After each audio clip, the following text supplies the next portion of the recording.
सभी स्टूडेंट्स को नमस्कार बेटा। आप सभी का हार्दिक अभिनंदन और स्वागत। सबसे पहले तो मैं बता दूं, मैं doctor Dharm Singh Meena, assistant professor economics, government arts girls college Kota. और बेटा इस वीडियो में मैं आप लोगों के साथ कोटा यूनिवर्सिटी की जो परीक्षाएं होने वाली हैं उसको लेकर के डिस्कस करूंगा। अ, जो सामान्य बातें हैं, एग्जाम फॉर्म कब भरे जाएंगे इसको लेकर के मैंने पहले बहुत सारे वीडियोज में बता दिया है आप लोगों को। और प्राइवेट और रेगुलर के एक साथ ही फॉर्म भरने में आएंगे, ये बात भी मैं आप लोगों को बता चुका हूँ। इसके अतिरिक्त मैं एक चीज और जो आप लोगों के साथ बार बार मैं डिस्कस कर रहा हूँ वो ये है कि सेमेस्टर के एग्जाम पहले होंगे, और जितने भी फर्स्ट ईयर के बच्चे, चाहे बीए बीएससी बीकॉम के हो, चाहे आप लोग एमए एमएससी एमकॉम प्रीवियस वाले बच्चे हो, आप सभी के जो सेमेस्टर है वो पहले होंगे। एनुअल एग्जाम जो वार्षिक परीक्षाएं हैं, यानी जो सेकेंड ईयर और थर्ड ईयर और या फाइनल ईयर वाले जो बच्चे हैं जिनके सेमेस्टर नहीं है, उनकी एग्जाम थोड़ी सी लेट होंगी। अब ये लेट कब होंगी इसको लेकर के मैं बहुत जल्दी आप लोग के साथ साझा कर दूंगा, लेकिन संभवतया ये एग्जाम्स लेट होंगी। लोकसभा चुनाव भी एक कारण हो सकते हैं, इसके अतिरिक्त जो है और भी कुछ कारण हो सकते हैं, लेकिन ये तय मान के चले कि सेमेस्टर के एग्जाम जल्दी होंगे और पहले ही हो जाएंगे। तो फॉर्म भरने की प्रक्रिया भी जल्दी शुरू होने वाली है। और इस वीडियो में एक चीज और जो मैं आप लोग के साथ साझा करूंगा वो ये है कि आप लोग कहाँ से पढ़े, कैसे पढ़े, किस तरीके से आप स्टडी मटेरियल कलेक्ट करें, और जिससे कि आपकी जो एग्जाम्स हैं वो अच्छे से हो जाए। क्या पढ़े क्या नहीं पढ़े, ये बहुत महत्वपूर्ण चीजें हैं। आंसर राइटिंग कैसे लिखें, उत्तर लेखन कला का जो है आप लोग कैसे डेवलपमेंट करें, विकसित कैसे करें उत्तर लिखने की कला, डेफिनेशंस कैसे याद करें, ये बहुत सारी चीजें हैं जिसको लेकर के मुझे आप लोगों के साथ चर्चा करनी है।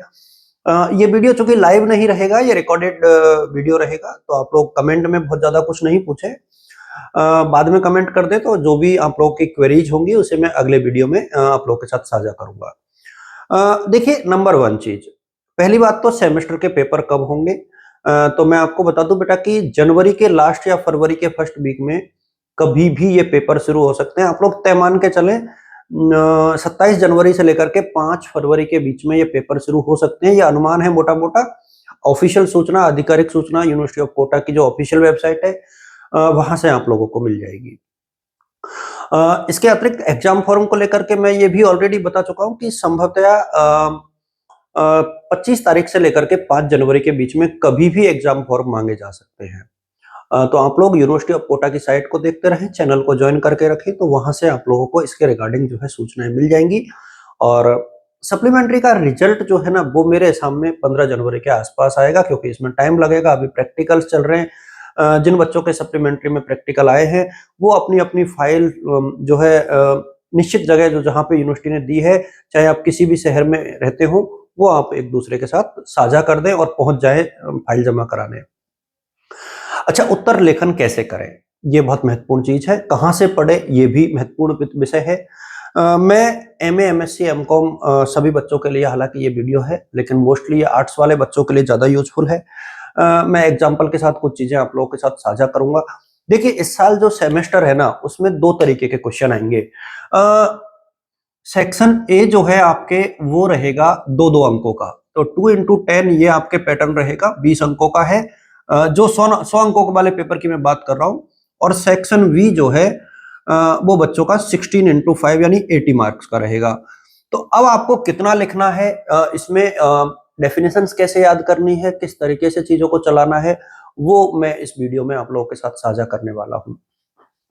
नंबर वन चीज जो है वो ये है कि देखिए, ये जो सेक्शन है ना इसमें आप 30 से 40 शब्द लिख सकते हैं, यानी 3-4 लाइन आप लोग लिखोगे, और जितना पूछा गया है ना उतना ही लिखो। माना कि आपसे पूछा गया है वर्ल्ड बैंक के बारे में, आईएमएफ के बारे में, या हो सकता है कि राजनीति विज्ञान के क्षेत्र के बारे में, तो आप बहुत संक्षेप में इसका आंसर जो है लिखते हैं। इस वाले पोर्शन में आप लोगों को इंट्रोडक्शन भी लिखना है, उसके बारे में जो डिटेल है वो भी लिखनी है, परिभाषा किसी ऑथर के अनुसार है तो वो भी लिखनी है। अब जो लेखकों की परिभाषा है ना, इसको लेकर के बच्चे बहुत कंफ्यूज होते हैं। बेटा आप लोग 2 से 3 परिभाषा ही याद करें, और वो परिभाषाएं ऐसी हो जो आपको याद हो पाए। जरूरी नहीं कि बहुत टफ और बड़ी डेफिनेशंस आप लोग याद करें। बुक में ढेर सारी डेफिनेशंस दी हुई होती है, आप कोई भी 2 या 3 डेफिनेशन, हिंदी इंग्लिश जो भी आपका माध्यम है उसमें अच्छे से रीड करें, तो वहां से आपको इसके बारे में पूरी चीज मिल जाएगी। इंट्रोडक्शन जरूर लिखें आप लोग, बड़े उत्तर उत्तर जितने भी हैं। उसके बाद पॉइंट वाइज लिखें। आप डायग्राम और फ्लो चार्ट जरूर बनाएं। अब ये डायग्राम कैसे हो सकते हैं, माना कि आप लोग किसी चीज की विशेषताएं बना लिख रहे हो, क्योंकि अभी जैसे ऐसे आपने किसी चीज की विशेषताएं लिख दी, तो इस तरीके से आप उसको लिख सकते हो। इसको यों बना करके भी लिख सकते हो, आप उसको स्टार का चिन्ह बना करके भी लिख सकते हो। इस तरीके से आप लोग अपनी जो आंसर शीट है ना, उसको बहुत अट्रैक्टिंग बना सकते हो। ये आंसर के टाइम पर बहुत सारी चीजें हैं जो आपको ध्यान रखनी है। इसके अलावा यदि आप कोई चीज बहुत अच्छी लिख रहे हो, जैसे किसी लेखक का नाम, किसी अर्थशास्त्री, राजनीतिक शास्त्री या किसी साहित्यकार का नाम आप लिख रहे हो, तो उसको अंडरलाइन जरूर करो। अब अंडरलाइन के लिए क्या है, आप लोग ब्लैक पेन साथ में जरूर लेकर के जाइए और ब्लैक पेन से उसको शो कर दीजिए। लेकिन ये तभी करें जब आप बहुत अच्छा उत्तर लिख रहे हैं। अदरवाइज आपको पता है कि यदि बहुत अच्छा आंसर आप नहीं लिख पा रहे हैं, तो फिर ऐसा प्रयास नहीं करें, नहीं तो ज्यादा अच्छे से पकड़ में आएंगे कि आपने कहाँ गलती की है, और जो नंबर आ रहे होंगे वो भी कम हो जाएंगे। तो ये कुछ बेसिक सी चीजें हैं। अच्छा, कहाँ से पढ़ें, ये बहुत बड़ा सवाल है कि कहाँ से पढ़ें। देखिए, बीएससी वाले बच्चों के लिए डेल्टा की बुक बहुत अच्छी आती है, आप लोग वो मार्केट से ले सकते हैं। आपके पुराने साथियों के नोट्स किसी कोचिंग के हो तो वो आप लोग ले सकते हैं। बीकॉम के बच्चों के साथ भी यही है। बीए के बच्चे क्या करें? देखिए, बीए के स्टूडेंट्स, बहुत सारे बच्चे सिर्फ वन वीक सीरीज पे निर्भर होते हैं। मैं आपको अभी भी बता दूं बेटा, वन वीक सीरीज को पढ़ के आप ज्यादा से ज्यादा 50-55% बना सकते हो। 50 से 55%, और वो भी तब जब इसको आप अच्छे से पढ़ोगे। अदरवाइज 40%, 36% या फेल होने के आसार जो है बढ़ जाएंगे। अब कुछ बच्चे कहेंगे सर हमने तो वन वीक सीरीज ले ली, अब क्या करें? कुछ नहीं करना है। दो ऑप्शन है आपके पास। अच्छा, कुछ बच्चों को पैसे का भी इश्यू हो सकता है। मैं नहीं कहता कि सारे बच्चों के पास बुक्स अवेलेबल हैं, और आप लोग जो भी आपके पेपर का नाम है ना, उसे गूगल पे करिए और पीडीएफ सर्च कर लीजिए। ढेर सारी ओपन यूनिवर्सिटीज से आपको ओरिजिनल बुक डाउनलोड करने को मिल जाएंगी। जैसे आपको लोक प्रशासन के सिद्धांत पढ़ने हैं, राजनीति विज्ञान के सिद्धांत पढ़ रहे हैं, आपको इसके अलावा व्यष्टि अर्थशास्त्र पढ़ना है, समष्टि पढ़ना है, या भौतिक भूगोल पढ़नी है, आप गूगल पे डालिए उस टॉपिक को। हिंदी मीडियम के हो तो हिंदी में डाल दो भौतिक भूगोल, यदि इंग्लिश मीडियम के हो तो फिजिकल ज्योग्राफी डाल दो इन पीडीएफ करके। कुछ अच्छी बुक्स, कुछ अच्छे नोट्स जो है ओपन यूनिवर्सिटीज के, जो ओपन प्लेटफॉर्म पे अवेलेबल है, वो आपको मिल जाएंगे। या तो आप लोग बुक खरीद लो, यदि नहीं खरीदते हो तब के लिए विकल्प मैं आप लोगों को दे रहा हूं, तो आप लोग परेशान नहीं होइए। देखिए, सारे मैटर जो है मार्केट में अवेलेबल हैं, इसमें कोई दोहराया नहीं। लेकिन आप लोगों को यदि पैसे का इश्यू है या आप लोग नहीं खरीदना चाहते हो, तो वहां से भी आप लोग पढ़ सकते हो, लेकिन किताब पढ़े।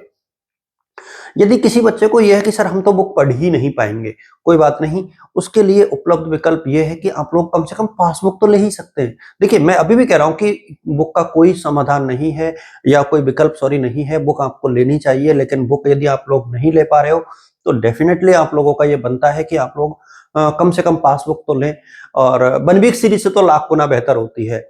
मैं अभी भी ये कह रहा हूं कि हो सकता है कई शिक्षक साथी ये कहें कि सर कैसे है कि आप लोग बच्चों को one week series sorry passbook के लिए बोल रहे हो, बट मैं पासबुक के लिए नहीं बोल रहा हूँ, लेकिन वन वीक से बेहतर विकल्प है वो।